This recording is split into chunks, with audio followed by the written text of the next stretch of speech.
สบายดีพี่น้องเมื่อสักครู่ทุกคนออกมาขายเครื่องขายปิ่งขายจามเฮาคือเก่าเนาะพี่น้องเนาะมาเลย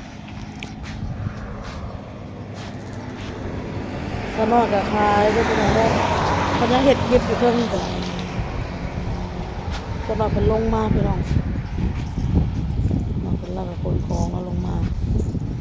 คนกระปัดเมี่ยนเนี่ยเสร็จในถาพี่น้องย่างของขายไปน้ำแน่ค่ะ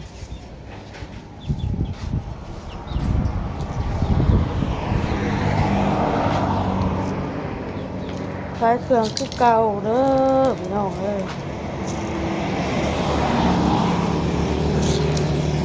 สักผ้าตากผ้าไม่เศร้าพี่น้องเลยแล้วมืออื่นมันสิสักอีกพี่น้อง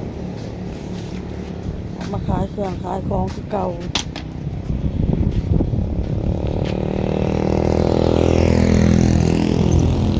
เพิ่มแป๊บเดียว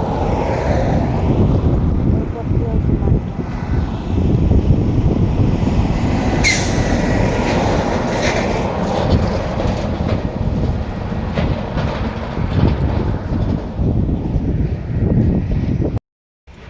เงียบเงียบเงียบพี่น้อง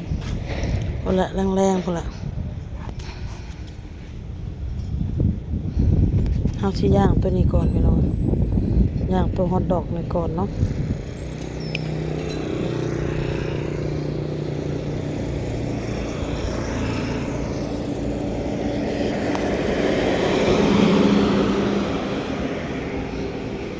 รถกระพานไปพานมาอยู่พี่น้องนะ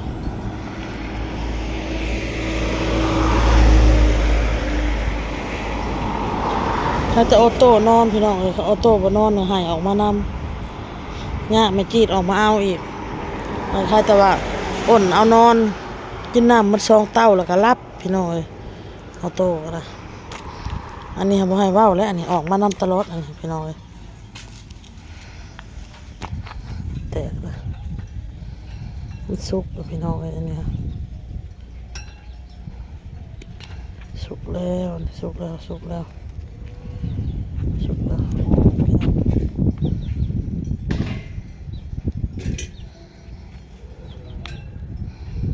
ในสุกเขาก็ออก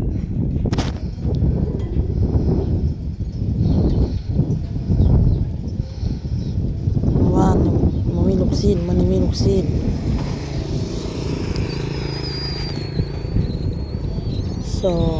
4 6 8 10ไม้พี่น้องฮอทดอกกันปิ้งเอา10 ไม้พี่น้องลูกซีนกับสิปิ้งเอา10 ไม้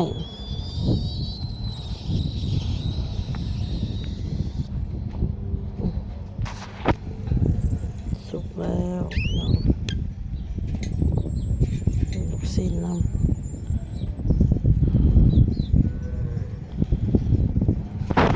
เอามาปิ้งอีกไม้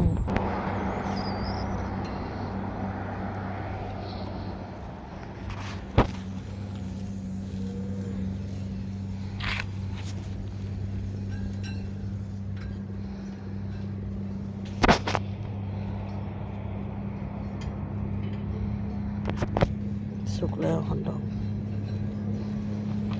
สุกไม้คันบ่ได้ขายก็เอาเมื่อไปก็ให้ร้านกินพี่น้องให้ร้านกินให้ลูกกิน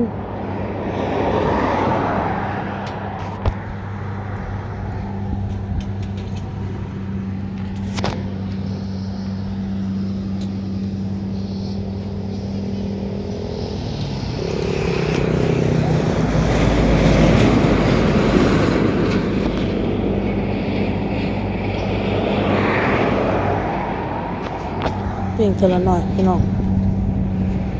ปิ้งหลาย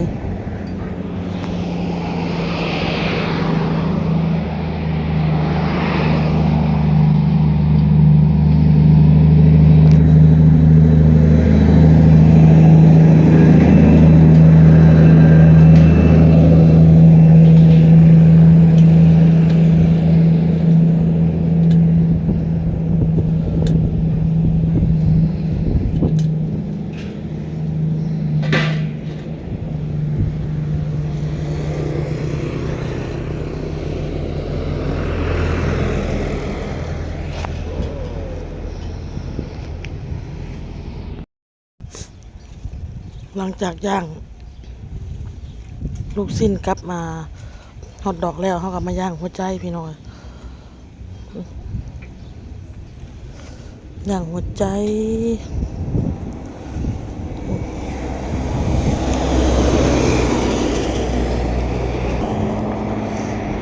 ลูกสิ้นกันนะฮอตดอกพี่น้องย่างแล้วเรียบร้อยลูกสิ้นก็ย่างแล้วเรียบร้อยย่างหัวใจต่อ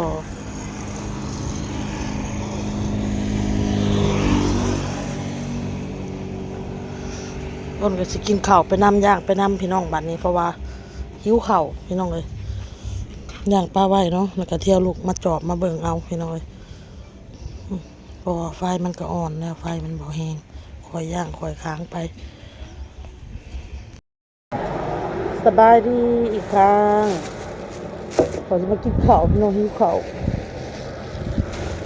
จะต้องย่างมากข้าวกับป่นกับปู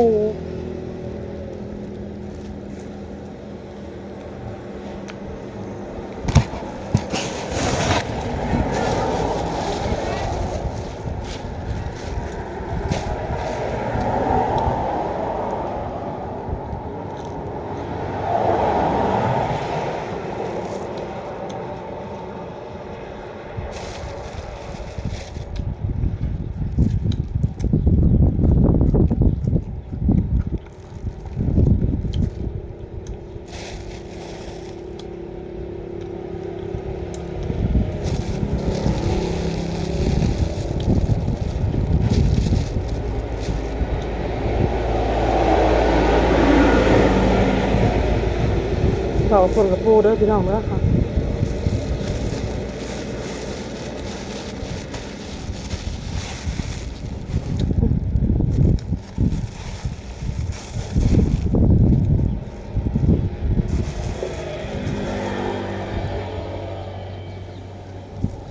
แซ่บป่นเพราะว่าเนี่ยเขาตู้ว่า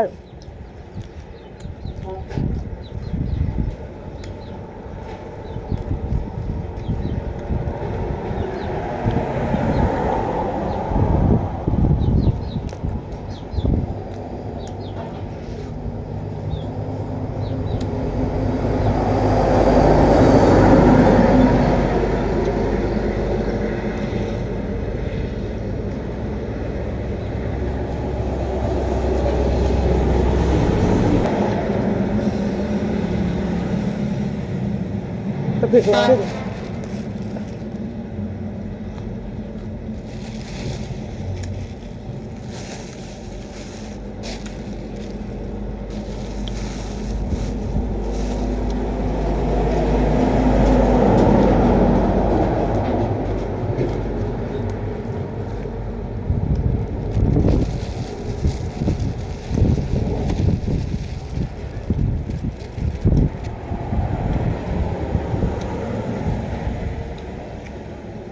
เผ็ดข้าวเมากินได้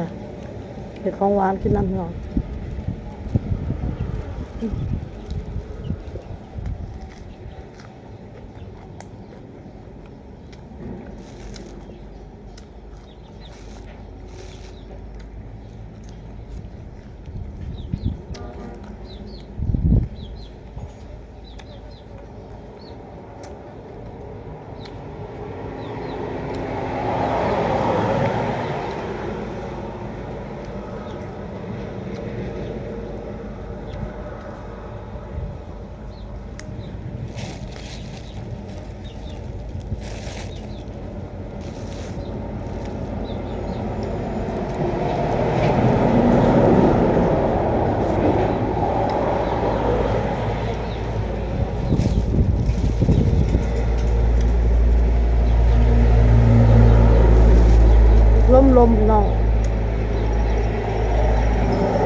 แตกต่าง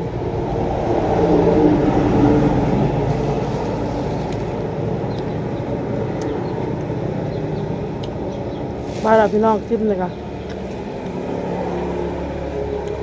พอกินหนาพี่น้องสบายดีพี่น้องบ๊ายบาย